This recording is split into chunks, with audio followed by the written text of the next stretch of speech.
seluruh kehidmatan kita, rasa dan cinta kita hamparkan pada seluruh semesta yang menjadi jalan hidup kita dan jalan kita kembali.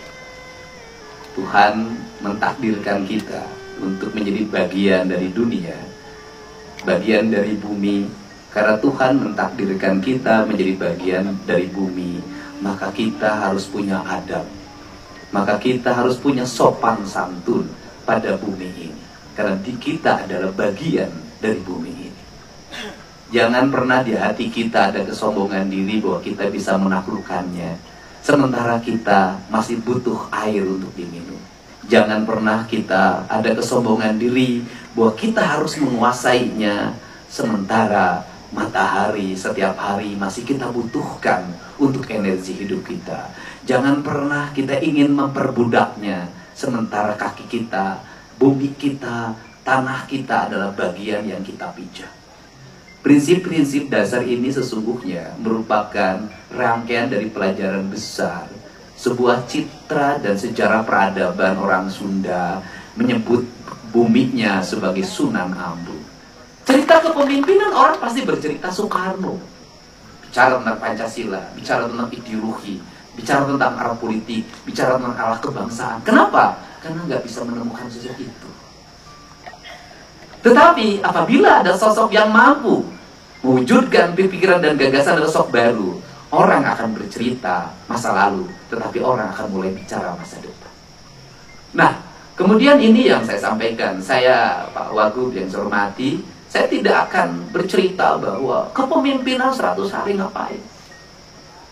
Kepemimpinan 100 hari itu kan bagaimana kita kontrak dengan media.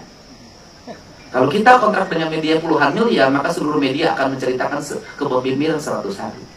Kepemimpinan saya tidak mau diceritakan oleh para pengamat. Saya tidak mau diceritakan oleh para elit. Saya ingin diceritakan oleh rakyat.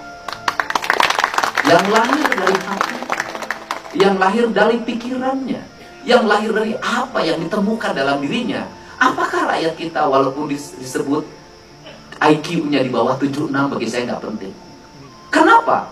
Karena saya punya tesis. Daerah-daerah yang dianggap intelek, daerah-daerah yang rakyatnya dianggap akademis, selalu gagal memilih pemimpinnya. Boleh buktikan. Daerah yang, desa yang orang pinternya banyak, biasanya pemimpinnya selalu hadir yang pemimpin yang tidak sukses. Kenapa? Karena orang memimpin dengan pikiran, bukan dengan hati. Bagi saya, pilihan yang terbaik dalam hidup bukan pikiran, tetapi hati. Karena hati tidak bisa dibohongi.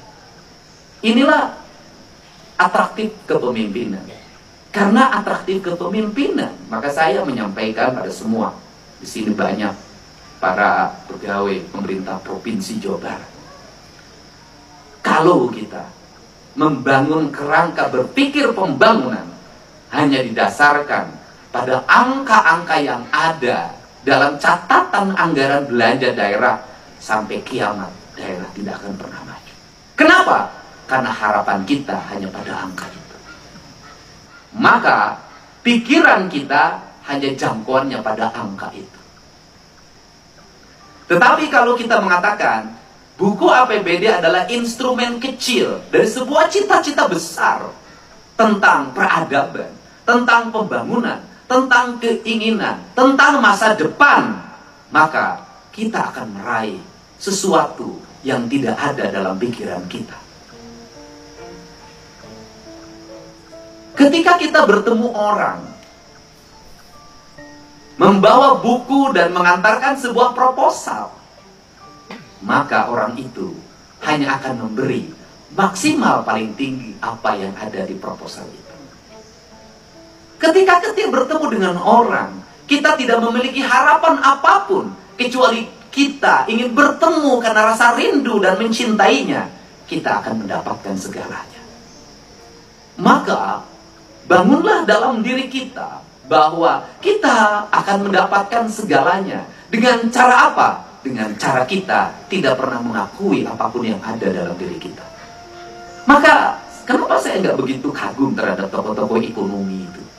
Kenapa nggak penting bagi saya? Kenapa? Karena negeri ini sudah berulang-ulang saya ngomong, sudah berapa gunung yang hilang. Sudah berapa kilometer mil laut yang hilang. Sudah berapa miliar kubik pasir yang hilang. Sudah berapa ton emas hilang. Sudah berapa miliar kubik nikel yang hilang, batu bara yang hilang. Pertanyaannya adalah, apakah negeri ini makmur?